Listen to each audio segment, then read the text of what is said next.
ქართულ ხალხს ევროპაში ყავს ბევრი მეგობარი და ეს მეგობრობა არ გამოიხატება მხოლოდ რაღაცა მაღალფარდოვანი სიტყვებით, ხო, ამ ქვეყანას ევროკავშირი და ევროპის ქვეყნები ძალიან ბევრჯერ დახმარებია, ძალიან ბევრი დახმარება, მათ შორის ყველაზე მეტად როცა გვიჭირდა მაშინ თუნდაც ომის შემდეგ გვახსოვს, ხო, რამდენიმე მილიარდი გამოუყვეს საქართველოს დახმარება იმისთვის, რომ ეს ქვეყანა აღდგენილიყო და გაეგზელებინა ნორმალურ ფუნქციონირება.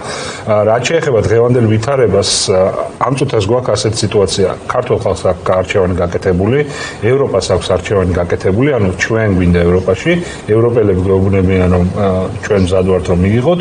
უბრალოდ შუაში არის გაჩქერილი ივანიშვილი და მისი ეს რაღაცა ეგრეთ წოდებული ხელისუფლება, რომელიც ყველაფერს აკეთებს იმისთვის, რომ ეს არ მოხდეს, ანუ საქართველო არ იყოს იმ ცივილიზაციის ნაწილი, რომლის ნაწილიც ვიყავით სულ დავით აღმაშენებლიდან მოყოლებული ჯვაროსნები რო იბრძოდნენ აქ ჩვენს გვერდით, იქედან მოყოლებული საქართველო იყო ევროპის ნაწილი და უბრალოდ იყო მომენტები ჩვენ ისტორიაში, როცა ჩვენ გვინდოდა იქ ევროპელებთან ერთად რო ყოფილიყავით, უბრალოდ ამის საშუალება არ იყო. და ახლა ამის საშუალება გაჩნდა, ანუ ორმხრივი სურვილია. და ეს არის ადამიანი შუაში, საფრანგეთის მოქალაქე, რომელიც ხელს უშლის ამ ყველაფერს. ამიტომ ის რომ საფრანგეთის მოქალაქის წინააღმდეგ იღებენ ასეთ რეზოლუციას საფრანგეთში, რა თქმა უნდა არის მნიშვნელოვანი და არის პირველ რიგში ქართველი ხალხის მხარდაჭერა, ხო, ეს არ არის უბრალოდ სიტყვები და უბრალოდ ლაპარაკი. რაც შეეხება იმას, თუ იქნება თუ არა სანქციები, ხა ამ ეს ყველაფერი გამოჩნდება მომავალში, ყოველ შემთხვევაში ჩვენ ვიცით არაერთ ხელისუფლების წევრი, რომელიც უკვე დასანქცირებულია, თუნდაც იგივე დიდი ბრიტანეთის ან ამერიკის შეერთებული შტატების მიერ, მათ შორის ივანიშვილიც, ხო? და ქართველი ხალხის მხარდაჭერა მოკლედ გაგრძელდება საფრანგეთთან, არა მარტო საფრანგეთის, ზოგადად ევროკავშირის მხრიდან, რაც შეეხება ქართულ ოცნებას, მათ აქვს დიდი სურვილი, რომ რაღაც მიიღონ ისეთები, როგორებიც არიან, ხო? მახინჯი ვარ, მაგრამ როგორიც ვარ, ისეთი გიყვარდე, ხო? დაახლოებით ეს არის მათი პოლიტიკა, უბრალოდ ეს რეზოლუცია კიდევ ერთ შეხსენებაა მათთვის, რომ ქცევა არ შეიცვალონ და უბრალოდ ისეთები მიიღონ, როგორებიც არიან, ეს ვერ მოხდება, ეს არის წესებზე, ეს არის ღირებულებებზე დაფუძნებული ერთობა, ევროკავშირზე მაქვს ლაპარაკი და იქ პირველ რიგში მნიშვნელობას ანიჭებენ ქვეყნის სურვილს, ხალხის სურვილს და ხალხის მისწრაფებას და მერე აქ დანარჩენ ყველაფერს მნიშვნელობა, მათ შორის რეალ პოლიტიკას, იმიტომ რომ ეს ხალხი არის ღირებულებებით, ანუ ღირებულებებზე დაფუძნებული ერთობაა და საკუთარი თავის პატივისცემაა პირველ რიგში ის, რომ თვალი არ დახუჭონ ისეთ ქმედებებზე, როგორიცაც ახორციელებს ივანიშვილი და მისი ეგრეთ წოდებული მთავრობა ამ ქვეყანაში, ხო, ეს არის ხალხის უმიზეზოდ დაჭერა, წამება, შესაძლო ქიმიური იარაღის გამოყენება შეუძლებელია შენ ამ ყველაფერს აკეთებდე და ევროპაში მიგიღონ ისე როგორც საკუთარი და თავისია. რა თქმა უნდა. ბატონო, გადავიდეთ უკრაინაზე.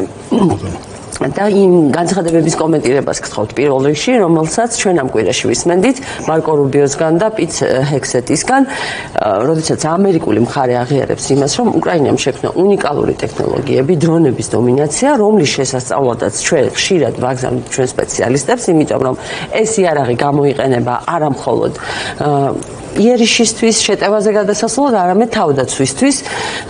რა შეიცვალა ამერიკა-უკრაინის ურთიერთობებში ტრამპის პოლიტიკის კვალდაკვალ, ვიცით ხო, კარტები რო არ ქონდა ზელენსკის, რამდენ უნიკალური გამოცდილებაა უკრაინის მხრიდან და რა უპირატესობას აძლევს ომიდან მეხუთე წელს ვოლოდიმირ ზელენსკის დღევანდელი სტატუს კვო და ვითარება. კი ბატონო, სიამოვნებით. პირველ რიგში დრონების თემა არის რო შევადაროთ, დაახლოებით, როდესაც გაჩნდა артиლერია. როდესაც გაჩნდა артиლერია და артиლერიამ შეცვალა ომის წარმოების წესიც და ტაქტიკაც და სტრატეგიაც. დაახლოებით ესეთი ეფექტი მივიღეთ, როდესაც გვარეობის დონეზე უკრაინელებმა პირველად მიხვდნენ ისინი ამ ომში და პირველად გვარეობის დონეზე აიყვანეს ეს დრონების თემა და მათ გააერთიანეს ყველა ტიპის დრონები ერთი მართვის ქვეშ და მათ მიიღეს როგორც საჰაერო, სახმელეთო და საზღვაო დრონები. აქ არ არის ლაპარაკი მხოლოდ დრონების ტექნიკურ მახასიათებლებზე, როგორ ანვითარებენ ისინი, რა სისწრაფით მათ მიიღეს ძალიან ბევრი სახეობის დრონი, დაწყებული მართლა იმ განცხადებებით, როგორც მაგალითად გერმანიის სამრეწველო რაინმეტალი კომპლექსი იძახდა, რომ ისინი ბეჭდავენ 3D პრინტერებით ამ დრონებს, ესე იგი ავტოფარეხებში, დაწყებული ეგეთი ტიპის დრონებიდან დამთავრებული შორს ესე იგი მიმავალი დრონები და ამ დრონებს აქვს ორმაგი ფუნქცია, როგორც სადაზვერო ფუნქცია, ისე შემტევი ფუნქცია და ისე გადამჭერი დრონების გადამჭერი ფუნქცია. ანუ რეალურად ეს არის ერთდროულად როგორც ჰაერსაწინააღმდეგო თავდაცვის პოტენციალი, ისე ფაქტობრივად შეტევის პოტენციალი და რაც მთავარია, აი ამ დრონების ეფექტურად გამოყენების კუთხით უკრაინელები არიან ყველაზე დაწინაურებულები. რეალურად მათ ფაქტობრივად რუსეთის მთავარი სტრატეგია რაც იყო ნაპოლეონის ომიდან დაწყებული, როდესაც ისინი თავის ვრცელ ტერიტორიას იყენებდნენ იმისათვის, რომ უკან იხევდნენ და მოწინააღმდეგეს მტერს არ ქონდა საშუალება ამ ხელა ტერიტორია მოეცვა, თავად ექცათ ეს ტერიტორია უკონტროლოთ ამ დრონების მეშვეობით, ხო? აი ამ სპეცოპერაციებმა, როგორც იყო აბლაბუდა, რომელიც მათ ჩაატარეს, ფაქტობრივად ბირთვული ტრიადის ელემენტები გაუნადგურეს, ეს წარმოუდგენელი იყო სხვა ესე იგი სხვა ვითარებაში წარმოუდგენელი იყო ცივი ომის პირობებში ბირთვული ტრიადის ეს ავიაციო შემადგენელი ესეთი ეფექტურად მაინც ვინ წარმოიდგენდა თქვენ პირველივე დღეებიდან გჯეროდათ რომ უკრაინა გაიმარჯვებს, უკრაინა წინ წავა, ეს არის მებრძოლი ხალხი და ზუსტადაც სამხედრო გამოცდილებაც ახლა შავი ზღვის ფლოტი უკრაინაში იყო, ბირთვული ქვეყანა იყო, რა თქმა უნდა ეს მეხსიერება ამ ერთს მუდმივად ქონდა და სპეციალისტები წავდათ ყოველთვის, მაგრამ აი ასეთი ტექნოლოგიური წინსვლა, ეს უკვე რაღაც ახალი სიმაღლეა, სრულიად განსხვავებული და უნიკალური. საბჭოთა არმიის და მანამდე რუსეთის იმპერიის სამხედრო სამრეწველო კომპლექსის თითქმის 70% უკრაინის ტერიტორიაზე იყო განლაგებული. უკრაინელები იყვნენ ის ინჟინრები, ის ნიჭიერი მეცნიერები და მათ აქვთ ეს სწორედ არ ქონიათ. ანუ სამხედრო სამრეწველო კომპლექსი უკრაინის სულ მუშაობდა. უბრალოდ ომი აკეთებს ხოლმე ესეთ რაღაცას, რომ აჩქარებს პროგრესს. ხო, როგორც აი მეორე მსოფლიო ომის წინ ესპანეთის კამპანიაში დაიტესტა ავიაცია და ის მეთოდები სატანკო შენაერთების, როგორც მე გამოიყენეს ევროპაში აი ამ მსოფლიო ომში, უკრაინა გახდა აი ამ ასეთი ტიპის ესე იგი ლაბორატორია ამ კუთხით და თანამედროვე ესე იგი ომი, რომელიც აბსოლუტურად განსხვავებული არის იმას, რასაც 2000-იან წლებში გვასწავლიდნენ ნატოს, ასე ვთქვათ, გენერალურ აკადემიებში, დღეს განსხვავებული მიდგომა აბსოლუტურად. ეს არის ერთდროული ნაზავი, როგორც პირველი მეორე მსოფლიო ომის და კიდე უფრო აი ესეთი ასიმეტრიული მოქმედებების ეს არის აი ესეთი ნაზავი და ესეთი საკმაოდ რთულია სამართავად ეს თემა და აი ამას ითხოვს ეს კრეატიულობას ითხოვს ძალიან და უკრაინელები აღმოჩნდნენ ძალიან სწრაფები და კრეატიულები გადაწყვეტილების მიღებაში და ძალების გადასრულაში. რაც მთავარია ამ დრონებმა ამოაყირავა მთლიანად სამხედრო, ესე იგი წარმოების წესი, ხო? ანუ მთლიანად შეცვალა სიღრმე ესე იგი ბატალიონის, ბრიგადის, დივიზიის, ანუ ოპერატიული და ტაქტიკური ესე იგი დონე მთლიანად ამოაყირავა და ფაქტობრივად დრონების მეშვეობით არის 30-40 კილომეტრიანი ესე იგი სივრცე, რომელიც პირდაპირ კონტროლდება დრონებით და პირდაპირ მოწინააღმდეგე ხედავს ყველაფერს. ეს არის ფაქტიურად ტრაგედია ჯავშან-სატანკო ნაწილებისთვის, იმიტომ რომ ისინი ფაქტიურად კარგავენ ყველაფერს, ნადგურებიან ადგილზე და ჩვენ შემთხვევითი არ არის რომ ხედავთ სახედრებზე ამხედრებულ რუსულ შენაერთებს როგორ გადაადგილდებიან, იმიტომ რომ სხვა სიმბოლურიც არის და რეალისტურიც. ხო, ერთი რაც მოიფიქრეს პატარა სამსამკაციანი ჯგუფებით შეპარვა დასახლებულ პუნქტებში, მერე იმათაც შეყავთ ესე იგი დრონის მატარებლები, ეს პროფესია გაჩნდა უკვე ესეთი და მერე ამის მეშვეობით ისინი ცდილობენ რომ გაანადგურონ. ანუ რეალურად ამ დრონმა ჩაანაცვლა როგორც არაკეტო артиლერიის, ისე артиლერიის, ესე იგი და ჰაერსაწინააღმდეგო გავაკეთებოთ თავდაცვის საშუალებები და განა ეს იმას ნიშნავს, რომ артиллерия აღარ არის საჭირო, ან ესე იგი ბალისტიკური რაკეტები აღარ არის საჭირო, ან ჰაერსაწინააღმდეგო და რაკეტსაწინააღმდეგო თავდაცვები აღარ არის საჭირო. საჭიროა, რა თქმა უნდა, ავიაციისათვის უბრალოდ ბევრად არაეფექტურია, იმიტომ რომ ისინი აი ამ იაფღირებული ესე იგი დრონების წინააღმდეგ ფაქტურად ეკონომიკას ანგრევს და ანადგურებს. რამდენიმე მილიონის ღირებულების რაკეტით რო $500 ან $1000 დრონი ჩამოაგდო, ხო? აი მას აკეთებენ და რაც თავარია. უკრაინამ მოახერხა სტრატეგიულად გრავიტაციის ცენტრი სწორად უპოვეს რუსეთს, ეს არის ნავთობგადასამუშავებელი ქარხნები და რეალურად ჩააგდეს დეფიციტში რუსეთი აი ამ ნავთობის და ამან ესე იგი პირდაპირ დარტყმა იქენია როგორც სამხედრო ოპერაციების წარმოებაზე, იმიტომ რომ საწვავის მიწოდების პრობლემები შეექმნათ და საწვავის დეფიციტი გაჩნდა მთლიანად როგორც სამოქალაქო, ისე სამხედრო სექტორში, ასევე ეკონომიკური კუთხით, იმიტომ რომ გასაყიდი ნავთობი აღარ აქვს რუსეთს იმ რაოდენობით, რომ ესე იაფად რო ყიდდა და ინახავდა ასე ვთქვათ ომის ბიუჯეტს შეექმნა პრობლემა. ანუ რეალურად ეს არის ის ერთი წერტილი, რომლის ჩამოშლითაც მთლიანად ბორბალი ჩამოშალეს, ესე იგი სწორად იყო საყრდენი შერჩეული და ამას აგრძელებენ უკრაინელები. მე მჯერა და ვეცნობი მათ ესე იგი შეხედულებებს და ეს არ იქნება ერთადერთი ნავთობგადასამუშავებელი ქარხნები, ისინი სხვა ესეთ სტრატეგიულ ობიექტებს ამოერჩევენ. გრავიტაციულ ცენტრებს ესე იგი დააჭერენ კიდე თიც, ასე შეიძლება ითქვას. კი ბატონო, ლეონ, თქვენთან გავაგრძელოთ, როგორც ამბობენ და რასაც ვკითხულობ, უკრაინულ დრონებს ის უპირატესობაც აქვთ, რომ გაცილებით უფრო იაფია ვიდრე შაჰიდის დრონები, მაგალითად ირანის მიერ ნაწარმოები. ფაქტია, რომ ომი, რომელიც დაიწყო რუსული ტანკებით, გრძელდება უკრაინული ალგორითმებით ახლა და ეს ტექნოლოგიური გარღვევა ექნება, მაგრამ ფრონტის ხაზზე განსაკუთრებული ცვლილება მაინც არ შეიმჩნევა.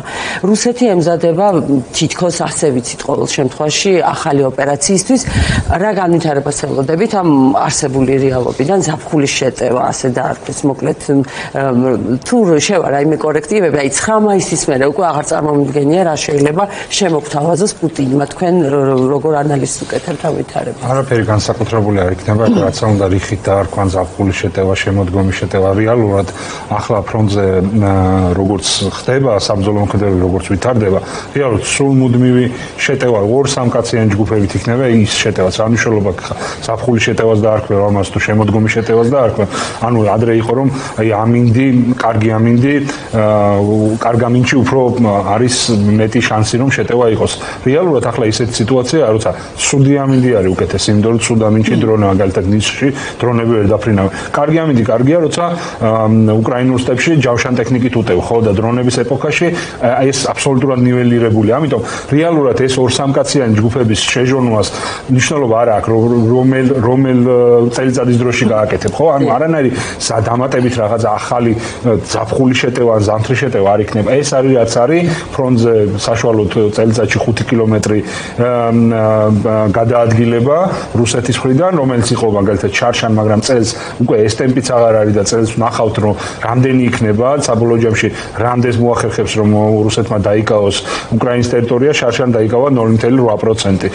მაგალითად და წელს ეგ ტემპიც აღარ არის. ხო, ანუ თუ რაღაც ახალი არ გამოჩნდა, მაგალითად თუ არ გამოჩნდა რაღაცა პანაცეა დრონების წინააღმდეგ, ხო, ეს რეალობა რაც გვაქვს ახლა და როგორც ვითარდება საბრძოლო მოქმედებები, ასე განვითარდება იქამდე, სანამ რომელიმე მხარე არ გამოიფიტება, ხო? რეალურად ახლა ომი არის გამოფიტვაზე. და როცა ომი არის გამოფიტვაზე და ერთ მხარეს გვყავს ჩვენ აგრესორი, რომელიც საკუთარ მოქალაქეებს უხდის მილიონებს იმაში, რომ წავიდნენ და სხვა ქვეყანაში მოკვდნენ და მეორე მხარეს არის ქვეყანა, რომელიც საკუთარ თავს იცავს, ყოველთვის დამცველს ექნება უპირატესობა, როგორც მორალური, ისე სამხედრო კუთხით, ისე მათ შორის ფინანსური კუთხითაც, ხო, იმიტომ რომ ჩვენ უკრაინაში ვხედავთ, უკრაინას ეხმარება მთელი ცივილიზებული სამყარო, რომელიც გაცილებით უფრო მეტი შესაძლებლობების მქონე არის, გინდა ფინანსური, გინდა სამხედრო კუთხით, ვიდრე მაგალითად არის რუსეთი, ხო და რუსეთში შევხედავთ, რომ ძალიან დიდი პრობლემებია ბოლო დროს ეკონომიკური კუთხით.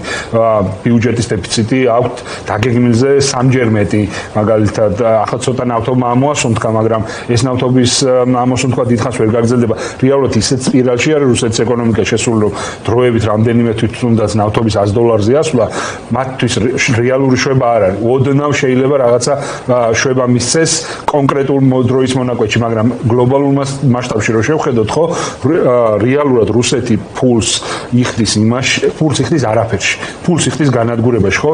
ფულს ქვეყანა მდიდრდება მაშინ, როცა ფულს დამატებით ღირებულება უჩნდება, ხო? ანუ შენ რაღაცაში რო დებ ფულს, იხნის დამატებით ღირებულებას. რეალურად ის რაშიც რუსეთი ფულს დებს, ხო?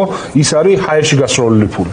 რეალურად ფული იდება დრონში, რომელიც ემსახურება რაღაც დამატებით ღირებულების შექმნას კი არა, უბრალოდ რაღაცის განადგურებას. ფულს დებენ მაგალითად ჯარისკაცი, რომელიც მიდის და უბრალოდ ყდება. შესაბამისად, ეს ომის ეკონომიკა დასაწყისში შენ გაძლევს რაღაც ფულის მასა, ხალხში ვრცელდება და მეტი ფული არის ხალხში და იქნება საბეჭდილება, რომ ეკონომიკა კარგად არის, მაგრამ მაშინ უნდა გქონდეს ამოუწურავი ფულის მასა და ფულის რესურსი, რაც შეუძლებელია ვინმეს გქონდეს. შესაბამისად, ეხლა ამ წუთას ბოდიში რუსეთის ეკონომიკა არის სტაგნაციაში და სტაგნაციიდან შემდეგ აუცილებლად იქნება რეცესია.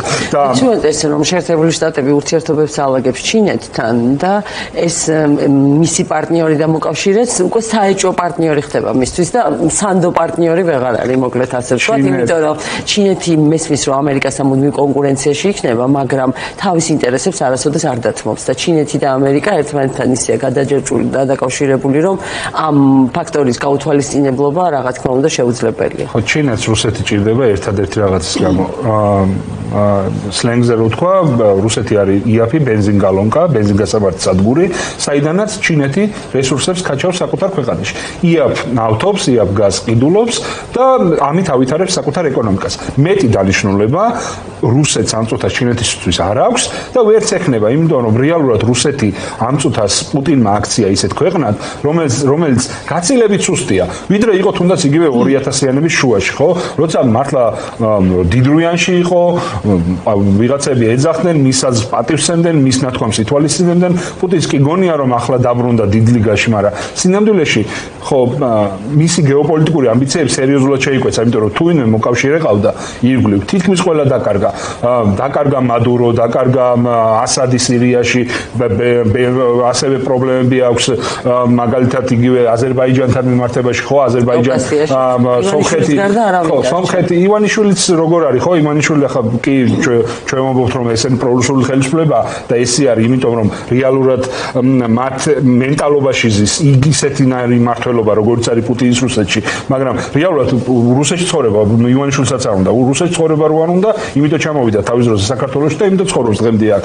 საკუთარი შვილებისთვის არ უნდათ რუსეთი. უბრალოდ აქ უნდათ რუსეთისნაირი მმართველობა, თორე მათი შვილები ცხოვრობენ, ზოგი პარიზში ცხოვრობს, ზოგი ლონდონში ცხოვრობს, ზოგი იაპონიაში ცხოვრობს, ესე ცხოვრობენ, ხო? ან საკუთარი თავისთვის რუსეთი არ უნდათ. შესაბამისად, ეს რუსეთი, რომელიც ამ გავლენებს კარგავს და მალე შეიძლება კუბა შეუერთდეს მატრიქს, ანუ რუსეთი სუსტება როგორც პოლიტიკურად, გეოპოლიტიკურად, ასევე სუსტება ეკონომიკურად, ეს ომი არის გამოფიტვაზე, ამ გამოფიტვაზე ომში მათ ერთადერთი უპირატესობა რაც ჰქონდათ, ეს იყო ცოცხალი ძალა და ისე უაზროდ ხარჯავენ ამ ცოცხალ ძალას, რომ მალე შეიძლება ეს უპირატესობაც აღარ ჰქონდეთ, ყოველ შემთხვევაში დრონები სერიოზულ ნიველირებას უკეთებს ამ ცოცხალ ძალას და ეკონომიკურად ხო საერთოდ საუბარი ზედმეტია, დასავლეთის რესურსი გაცილებით მეტია რუსეთის რესურსებს. დიახ, ვიდრე ჩინეთზე გავაგრძელებდეთ, მინდა უკრაინის თემაზე ფოდოროვის ფიგურა თვითონ ახალი თავდაცვის მინისტრი, რომელმაც რეალურად ეს დრონების ომს მისცა ახალი სუნთქვა და ეს ახალი თაობა აღმოჩნდა ტექნოლოგიების მიმართ, გაცილებით უფრო პროფესიონალები, უფრო მიმღები სიახლეების, მაშინ როდესაც რუსეთს ყავს უკვე დრომოჭმული სამხედრო ელიტაც, ესე გაირკვა, ხო? ეს ჩანს ამ ეტაპზე. აი, რამდენად იქონია მისმა ხედვამ და სტრატეგიამ გავლენა ამ პირობებში, იმიტომ რომ ჩვენ ფიოდოროვს ამ კვირის დასაწყისში ვხედავდით ისტორიუსთან ერთად გერმანელებთან გააფორმეს ხელშეკრულება, როცა სრულად მოულოდნელად წავიდა თავდაცვის მინისტრი, გერმანიის თავდაცვის მინისტრი მოულოდნელად ჩავიდა გავიდა კიევში და იქ შედგა შეთანხმება და სხვადასხვა ქვეყნებში, ისევე როგორც ახლო აღმოსავლეთში, კანადაში, ასევე შეერთებულ შტატებთანაც. მარათონი ატეხილი, ვინ დაასწრებს უკრაინელებთან უკრაინის სამხედრო სამრეწველო კომპლექსთან ხელშეკრულების გაფორმებას. ეს ეხება როგორც ამერიკას, ევროპის ქვეყნებს, წამყვან ქვეყნებს, ისე არაბულ ქვეყნებს, თურქეთს და ასე შემდეგ, ხო? ჩვენ გვახსოვს 2022 წელი პირველად რო დაიწყო ეს ომი, თურქები ეხმარებოდნენ ბაირახტარებით. ხო, ეს იყო ახალი თემა იყო უკრაინის შეერაღებული ძალებისთვის. მე მინდა ვთქვა, რომ საქართველო იყო ერთ-ერთი პირველი ყოფილი საბჭოთა ქვეყნებში, რომელმაც დაიწყო, ეს ხდება 2008 წლის ომამდე, რომელმაც დაიწყო იმისი, რა ქვია, დრონების წარმოება ისრაელური ლიცენზიით, ისრაელის ლიცენზიით ჩვენ ვაწარმოებდით აქ დრონებს და არა მარტო დრონებს. აქ კომპიუტერების თემაც იყო, ვაწყობდით კომპიუტერებს და ვიწყებდით ამ ჩიპებით და მიკროსქემებზე, ესე იგი, წარმოებას. ეს უნდა ითქვას, რომ თავის დროზე სწორი მიმართულება ჰქონდა საქართველოს სახელმწიფოს ამისათვის და მაშინდელ მმართველ ელიტას სამწუხაროდ მე ვთქვი თუ არის ამ ყველაფერზე და შემდეგ მოხდა ისე რომ აზერბაიჯანმა გამოიყენა ეს დრონები ისე რომ თავისი ისტორიული მისია შეასრულა ზუსტად დრონების სწორი გამოყენებით და თურქული დრონების სწორი გამოყენებით და შემდეგ ეს უკრაინული თემა უკრაინა დადგა ფეხზე ფაქტობრივად. მაგრამ უკრაინა მარტო დრონებით არ არის შემოფარგლული. უკვე ორი ისე რა ქვია თანამგზავრი არა ორი თანამგზავრი გაიყვანეს უკვე ესე იგი წელს ორბიტაზე თუ არ ვწდები ფრანგების მეშვეობით ეს იმას ნიშნავს რომ უახლოეს პერიოდში მათ ექნებათ უკვე საკუთარი სადაზვერვო ქსელი და მონაცემების ბაზა კოსმოსიდან და ეს იქნება ის რომ ის აღარ იქნება დამოკიდებული ესეთი დამოკიდებული ახლა ამერიკაზე და უცხოური დაზვერვის მონაცემებზე ხო ეს ძალიან დიდი ნახტომი არის ეს არ არის ამას ვერ გააკეთებს ტექნოლოგიურად შეუმდგარი სახელმწიფო უკრაინა ტექნოლოგიურად შემდგარი სახელმწიფოა ამიტომ არის ჩვენ განათლების სისტემაში რომ უნდა ვაწვევოდეთ მაგას რომ ეს ძირითადი მეცნიერებები განვითარდეს ამ ქვეყანაში იმიტომ რომ მომავალი არ არის მხოლოდ ძლიერი სახელმწიფოების და მრავალრიცხოვანი ერების მომავალი ხო მომავალი არის IT ტექნოლოგიების მომავალი არის ხელოვნური ინტელექტის და მომავალი არის ტექნოლოგიური ერების და ჩვენ თუ აქეთკენ არ წავედით და აქეთკენ არ მივმართეთ ხო ისრაელი რაღაც 3 მილიონიანი სახელმწიფო არის მაგრამ ტექნოლოგიურად ის იმ რეგიონში ყველაზე წინად დგას და ამ მომაჩვენა ირანის მომაჩვენა ამერიკელები და ესე იგი ისრაელის არმია როგორ ერთ დონეზე ხშირ შემთხვევაში ისრაელი უფრო მაღლა დგას ხოლმე საინფორმაციო მონაცემებით სადაზვერვო მონაცემებით რეგიონის უკეთწოდნით ოღონდ ტექნოლოგიური თვალსაზრისით არაფრით არ ჩამოუვარდება ის არის სერიოზული პარტნიორი და არაშემავსებელი არამედ გამწევი პარტნიორი ესეთი რთულ სამხედრო ოპერაციებში და ომში ამიტომ ჩვენი ნეთანიაჰუმ თქვა ამ ბოლო ინტერვიუში რომელიც მე რამდენჯერმე ვახსენე დღევანდელი გადაცემისას რომ ყველაფერს გააკეთებს იმისთვის რომ ნელ-ნელა ამერიკულ დახმარებაზე აღარ იყოს დამოკიდებული ისრაელი ბიუჯეტიდან მილიარდებს იღებს ისრაელი სამხედრო დახმარებაზე იყო საუბარი და რა თქმა უნდა ეს ერთ და ორ დღეში ვერ მოხდება და ამას 10 წლეულიც დაჭირდეს შეიძლება მაგრამ როცა ვლაპარაკობთ იმაზე რა შეუძლია ისრაელს და რამდენ შეუძლია მას დამოუკიდებლად ფეხზე დადგეს ალბათ ესეც უნდა ვახსენოთ ამერიკის ძირძველმა პარტნიორებმა სწორედ გაიგეს ამერიკის ტკივილი და ცდილობენ ამ ტვირთისგან ამერიკა გაანთავისუფლონ როგორც ევროპელებმა და რომლებმაც დაიწყეს მილიტარიზაცია და მოვესწარეთ იმას რომ გერმანიის მილიტარიზაცია დღეს მსოფლიოში კითხვის ნიშნებს და იაპონიის მილიტარიზაცია კითხვის ნიშნებს კი არა აღრთოვანებას იწვევს და ეს ფაქტობრივად ევროპული სისტემის ევროპული კავშირის ევროპული ერების თავდაცვითი სისტემის გაძლიერებას ემსახურება და არა იმას რასაც ადრე ფაქტობრივად და ამ 9 მაისმა აჩვენა რომ ის ძალა რომელიც მაშინ ნაციზმს და ფაშიზმს ებრძოდა ის იქცა და ის ჩამოყალიბდა ფაშიზმად ის გახდა ესე იგი აგრესიის წყარო და ესე იგი ერების გამნადგურებელი და ის ქვეყნები რომლებიც დაისაჯნენ მეორე მსოფლიო ომის დროს ისინი ხდებიან დამცველები და როტორები მატორები ასე ვთქვათ გამწევები თავისუფლებისა და ადამიანის უფლებების დაცვის კუთხით და ეს ამოტრიალდა რაღაც ეს მატრიცა და ჩვენ ახლა ვდგევართ არჩევანის წინაშე და ჩვენი არჩევანი არის ჩვენ სად ვართ ჩვენ სად ვართ? რას ვაპირებთ? როგორ ვაპირებთ ამის შემდეგ ცხოვრებას და ვისთან ერთად ვაპირებთ თანაცხოვრებას, იმიტომ რომ ცალკე აღებული კონტექსტიდან ამოგლეჯილი ჩვენ ვერ ვიქნებით. ჩვენ გარშემო არის სიტუაცია შავ-თეთრია სამყარო, ან ხარ აქეთ, ან ხარ იქით. და საით ვართ? ეს კითხვა ჩვენ უნდა დავსვათ საზოგადოებამ, იმიტომ რომ ხელისუფლება საით არის, ამას ჩვენ ვხედავთ. ხელისუფლებას არ აწყობს დემოკრატიული, განვითარებული, ისე იგი ინსტიტუციებით დაბალანსებული საქართველოს, საცა გარანტირებულად ექნებათ ადამიანებს უფლებები, იმიტომ რომ ესეთ კონკურენციის სიტუაციაში ისინი თავის თავს ვერ ხედავენ, ამოწურავენ და ისინი ვერ იქნებიან ერთპიროვნული, ესე იგი გადამწყვეტი მმართველები. ისინი ვერ კონკურენციას ვერ ეგუებიან, იმიტომ რომ პატარა კონკურენციაშიც კი კისერს იტეხენ. და ამიტომ არის, რომ დასავლეთი განა იმიტომ იტყოს, რომ აჩემება აქ ამ დემოკრატიის.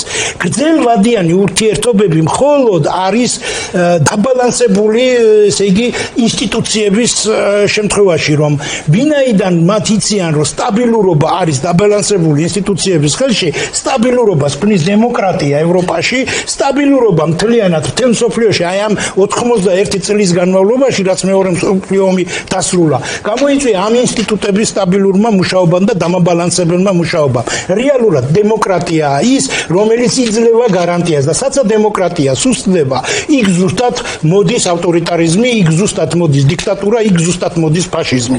და აღმოჩნდა, რომ ფაშიზმის ვაქცინა კი არ მომკვდარა.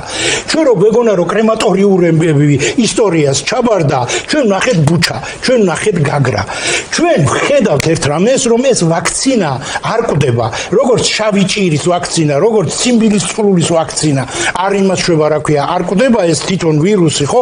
ისი არ კვდება აი ეს ფაშიზმი და ეს ნაციზმი. და ვხედავთ, რომ 21 საუკუნეში რითი დაიწყო მსოფლიომ, სად უნდა ვიყოთ დღეს რეალურად ჩვენ და რასთან გვაქვს საქმე? პირდაპირ ქალაქებს ანადგურებს, იმიტომ რომ არ აქვს ბირთვულ სახელმწიფოს, არ აქვს იმის თავი, რომ ფრონტის ხაზზე გაიმარჯვოს და ქალაქებზე ძიობს შურს. აი ამ სიტუაციაში შეგობიან მოსახლეობას 35000 ჯარისკაცს კარგავს იმაზე, რა ქვია, ფრონტის ხაზზე და ცდილობს ეს დააბალანსოს საბავშვო ბაღების, სამშობიაროების და სამანტყოფოების განადგურებით. და აი ამ ხელისუფლებას უნდა აი ასეთ ხელისუფლებასთან ურთიერთობა.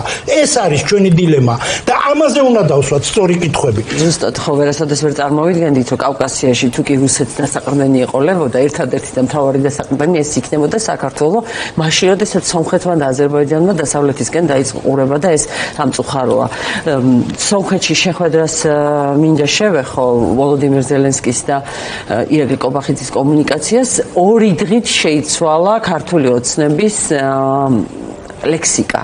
დამოკიდებულება ვოლოდიმირ ზელენსკის მიმართ ირაკლი კობახიძემ სასწრაფო თუ არ ყო თუ კი რამე ცუდი ან ნეგატიური უთქვამს ვერ გაიხსენებთ ამას, მაგრამ გუშინ უკვე გამოიყვანეს ზარქუა, რომელსაც საშინელებები ალაპარაკეს და რაც მთავარია, გუშინ მოლდოვაში საქართველოს ხელისუფლებამ მიიღო გადაწყვეტილება, რომ ტრიბუნალი შექმნას, მხარს არ დაუჭერს. მესმის სპეკულაცია, მაგრამ რა შეიძლება და მომხდარიყო ამ პირველ შემთხვევაში ან მეორე შემთხვევაში, ეს ორდღიანი ცვალებადობა რას უკავშირდებოდა?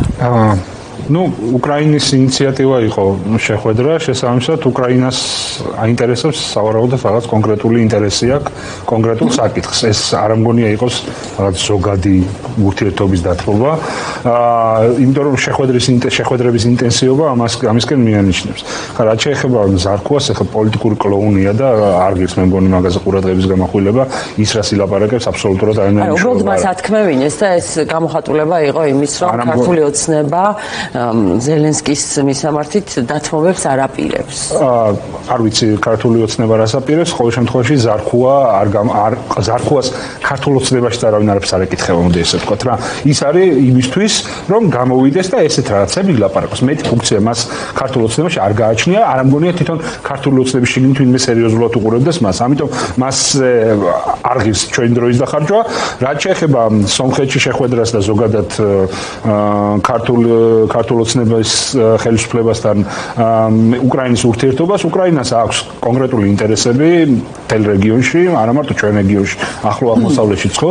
ისინი საკუთარი ინტერესებიდან გამომდინარე მოქმედებენ და უბრალოდ ერთი რაც არის დაამდვილებით შეგვიძლია ვთქვათ, რომ ჩვენი ქვეყნის ინტერესი, უკრაინის ინტერესი და ცივილიზებული სამყაროს ინტერესი არის ერთი და იგივე. ჩვენ გვინდა თავისუფალ დემოკრატიულ ქვეყანაში ცხოვრება ჩვენს, უკრაინელებსაც, ევროპელებსაც, ამერიკელებსაც და ჩვენ არ გვინდა რუსეთის ოკუპაციის ქვეშ ცხოვრება. ამიტომ ჩვენი ინტერესები ბუნებრივად ემთხვევა ერთმანეთს.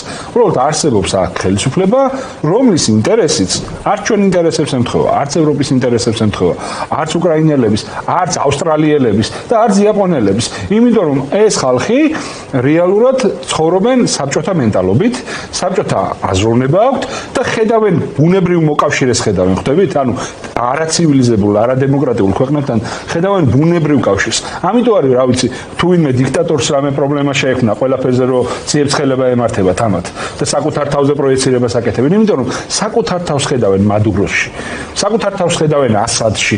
ამიტომ პუტინიც ხო აგებს 9 მაისის სურათი, ეს ხო სურათი იყო და სიგნალი ყველასთვის, მათ შორის ბიძინა ივანიშვილისთვის, რომ ის ვიზეთ ჩამოკიდებულია ძალიან დასუსტებულია ახლა. არ იყო ეს საკმარისი, როგორ ფიქრობ? და რა უნდა ქნას ივანიშვილმა? სხვა გზა მას არ აქვს. მაგრამ ივანიშვილმა მოძებნოს უფრო ძლიერი პატრონი. არა, უფრო ძლიერი პატრონს არ აინტერესებს. უფრო ძლიერი პატრონთან ცადა ჩინეთთან რაღაცეების გაკეთება, მაგრამ იქედან პასუხი არ ყოფილა ყოველ შემთხვევაში. არც პატიჟეს ხო იქ რაღაც შეხვედრებზე არც მიიწვიეს. მერე ცადეს ახლო აღმოსავლეთის ქვეყნებთან იქ რაღაც ვითომ ფანტასმაგორიული რაღაც 1 მილიარდიანი შეთანხმება რო არის თურმე რო ფულსდებს და სინამდვილეში ბოლოს აღმოჩნდება რომ ისინი არაფერ ფულს არ ჩადებენ, აქედან აიღებენ კრედიტებს ქართული ბანკებიდან და იქ ჩაითვლება ინვესტიციად ხო და მიწას მისცემენ ესენი უფასოდ. ანუ უფრო ძლიერ პატრონს რო დაინტერესო, შენ რაღაცას უნდა წარმოადგენდე ხო? ივანიშვილი და მისი გუნდი არაფერს არ წარმოადგენს.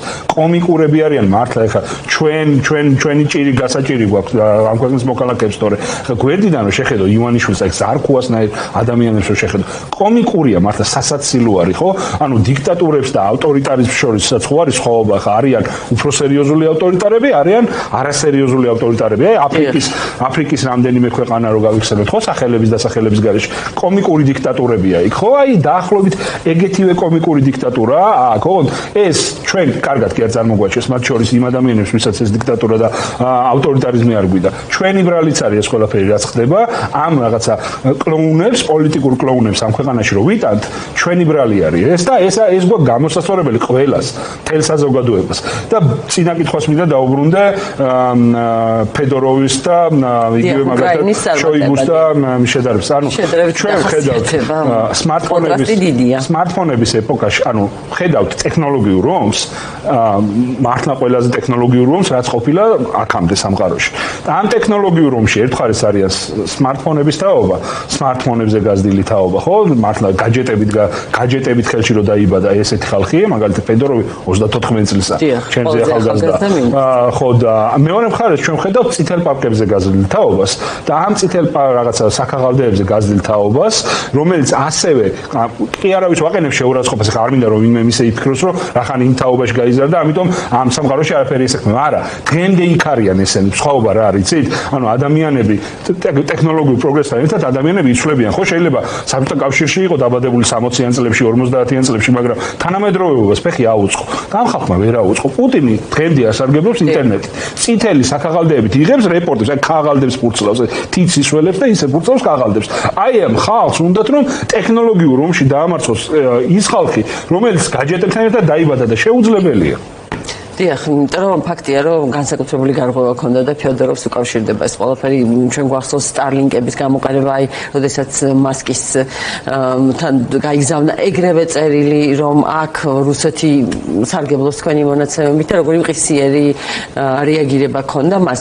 და ბოლო მინდა ლევან კითხოთ და ძამოკლე პასუხები მინდა ორივესგან, იმიტომ რომ დრო აღარ არის. როგორ ფიქრობთ, აი ხა პირველი ბლოკი დაუთმო მთლიანად ჩინეთი ტრამპის შეხვედრას, აი რა გარდატეხას შეიტანს გეოპოლიტიკაში ეს ერთგვარი დაზავება, მოდი ასე დავარქვათ. ნუ ყოველ შემთხვევაში ურთიერთობების დათბობა. ჯერ ამაზე ადრე არის ჩემი აზრით საუბარი, იმიტომ რომ ერთია განცხადებები და მეორეა რეალურად რა შეიცვლება, ეს გამოჩნდება მომავალში. მე ერთი რაც შემიძლია ვთქვა, ეს საუკუნე, 21 საუკუნე იქნება ამერიკის და ჩინეთის დაპირისპირება, იმიტომ რომ ორიზე სახელმწიფო, მართლა ყველაზე ძლიერი სახელმწიფო არის მსოფლიოში და ბუნებრივად იქნება მათ შორის მეტოქეობა. ვინ იქნება დამოუკიდებლად იმისა, ვინ იქნება პრეზიდენტი ამერიკის, ან ვინ იქნება ჩინეთის სახალხო რესპუბლიკის მმართველი. მაგას არ ექნება მნიშვნელობა. ტრამპი აღარ იქნება, სი ძინპინი აღარ იქნება, მაგრამ ეს დაპირისპირება აუცილებლად გაგრძელდება. ბუნებრივი მეტოქეები არიან ერთმანეთის და ეს კონკრეტულად იქნება რა თქმა უნდა ცხელი ეპიზოდებიც, იქნება შედარებით ნელთბილი ეპიზოდებიც, მაგრამ ეს დაპირისპირება ვერ მორჩება ვერანაირი განცხადებით და ვერანაირი თუნდაც დროებითი დაზავებით ან დროებითი ერთმანეთისთვის დათმობით. მოკლედ. დიახ. შახმატის გადადებული პარტია შეიძლება შევადაროთ აი ეს დაზავება, რომელიც ხდება ამ ორ სახელმწიფოს შორის. პირველ რიგში სექტემბრამდე არ გააფუჭებენ ურთიერთობებს, ეს მინდა ვთქვა, იმიტომ რომ იმპატიჟება მიიღო მას შემოდგომაზე. სექტემბრის მერე არ გააფუჭებენ, იმიტომ რომ რეალურად გამოიკვეთა ორი რამ. ესე იგი, რის გარშემოც ესენი თანამშრომლობენ. ერთი რომ არ დაუშვებენ ისეთი უმართავი, ესე იგი, ხელისუფლება მიტაცებულ ორგანიზაციას, როგორც არის აი ეს გუშაკთა კორპუსი, რომელიც ეხლა ძალაუფლება ჩაიგდო ხელში ირანში, რომ არ დაუშვებენ რომ მათ ჩაუვარდათ ხელში ბირთვული იარაღი, იმიტომ რომ ისინი მართლა გაისვრიან. ანუ ვიხილავთ ომის მეორე ფაზას? აუცილებლად. ესე იგი, ისინი მართლა გაისვრიან და მეორე ორმუზის სრუტე, რომელზეც ესე იგი ორთავი არის ძალიან დამოკიდებული. ამერიკაზე მეტად ჩინეთია დამოკიდებული და მან იცის რომ ესეთი ჩამოშლა, ეკონომიკის ჩამოშლა და ეს ყველაფერი უფრო დააზიანებს დღეს ჩინეთს და ამიტომ ეს თემები აღმოჩნდა მათი დაზავების თემები. და რაღაც წითელი ხაზები ერთმანეთში დაილაპარაკეს, ეს ტაივანს ეხებოდა თუ რაღაც სხვა იმებს, რომელსაც დროთა განმავლობაში ნელ-ნელა ეს ამოტივტირდება და გავიგებთ, მაგრამ ჩვენ შევხედოთ ამას როგორც მრავალ რაუნდიან ბოქს. ანუ ეს ხალიჩის ქვეშ, ასე ვთქვათ, ხელის გადაგრეხები და ეს რაღაცა ილეთები, რა თქმა უნდა, იქნება, ეს გაგრძელდება, ეს არ არის, ეს არის პირველი შეხვედრა, ამის შემდეგ უფრო ჩამოყალიბდებიან და ასე შემდეგ, მაგრამ ფაქტია, რომ ირანის ესე ვთქვათ, რესურსების გახანგრძლივებას, ესე იგი, არ შეუწყობს ხელს ჩინეთი და მეორე თემა არის ჩინეთმა რომ არ იყოს დამოკიდებული ორმუზის სრუტეზე, ესე იგი, ამერიკული ნავთობის შესყიდვა აიღო, რომ არ იყოს დამოკიდებული ენერგომატარებლების დეფიციტზე. ანუ რეალურად წერანს მინდა და გიორგისთვის მეკითხა, ენერგოდივერსიფიკაციისთვის აკეთებს თუ ახლა უნდა რომ ტრამპსაც ასე ამოვნოს სი ძინპინმა ერთგვარი რევერანსი გააკეთოს თუ აქ წმინდად ეკონომიკური და სახელმწიფო ინტერესი დგას? წმინდად ეკონომიკური სახელმწიფო ინტერესები დგას. ესე იგი, ამერიკა დაიღალა ჰეგემონიით, გადაიღალა, იმიტომ რომ ერთდროულად ამხელა კონფლიქტებს, აი ამხელა გამოწვევებს ვეღარ უძლებს და ამერიკამ აი ამ შეთავაზებით პასუხისგებლობა გადაუნაწილა ჩინეთს როგორც მოსარგებლეს ამ სოფლიო წესრიგის და ჩინეთიც ვალდებულია გარკვეული ესე იგი მონაწილეობა მიიღოს და ამ დროს ჩინეთი მიუხედავად იმისა რომ არის ანტიამერიკული კოალიციის ერთ-ერთი მთავარი გამწევი ძალა, ის ფაქტობრივად ერთვება იმ წესრიგის შენარჩუნებაში, რასაც ქვია ეს ამერიკული და დასავლური წესრიგი, იმიტომ რომ ჩინეთი ცურცვანგშია, იმიტომ რომ სწრაფი ჩამოშლა აი ამ სისტემის, ორმუზის სრუტის, მისი მილიტარიზაციის, ეს ბევრად უფრო დააზიანებს ჩინეთს, ვიდრე ამერიკასთან, ასე ვთქვათ, გადადებული პარტია. გასაგებია. ნუ ხო არ გინდათ რამე დავამატოთ, თორე დავემშვიდობები. ჩვენ შეგვიძლია ბატონ აგიას ნათქვამს გავაგზავნებ. ხო ეს სამყაროს წესრიგი საჰაერიდან კი არ შექმნილა ამაზე, მეორე მსოფლიო ომის შემდეგ შეთანხმდა ყველა და ამ სამყაროში ოპერირებთ ყველა, მათ შორის ძალიან არადემოკრატიული ქვეყნებიც კი ოპერირებენ ამ წესრიგის პირობებში და მათ შორის ეკონომიკური კავშირებიც ამ წესრიგის პირობებში არის შექმნილი. ამ წესრიგის მოშლა არ აწყობს არავის გარდა თავგაცხელებული პუტინისნაირი ადამიანებისა, რომლისთვის რომელსაც ერთადერთი რას აქვს მნიშვნელობა იცით? იუან ბრისხანეს გაუტოლდეს სიბერის ჟამს. ანუ ამის გარდა თუ იმეს ადეკვატურობა აქვს შერჩეული სამყაროში, მათ შორის ჩაშვებულ დიქტატურებსაც კი აწყობთ ის სისტემა, რა სისტემაც ახლა არსებობს. არავის არ აწყობს სისტემა, მათ შორის როცა შეიძლება ესე ამერიკამ ხელი მოკიდოს ვიღაცას, დაავლოს ხელი შუა დედაქალაქიდან და წაიყვანოს და მე 2 საათში აღმოჩნდეს ნიუ-იორკში. გასაგები. ძალიან დიდი მადლობა, საინტერესო იყო ჩვენი განხილვა, ისე როგორც უკრაინაზე, ასევე ჩინეთზე და ზოგადად მთლიანად გეოპოლიტიკური სურათი ამ ყველა პაზლისგან შედგება. თავისთავად სამყარო ასეთია და საინტერესო იყო ყველაფერზე თქვენი მოსაზრება. გემშვიდობებით.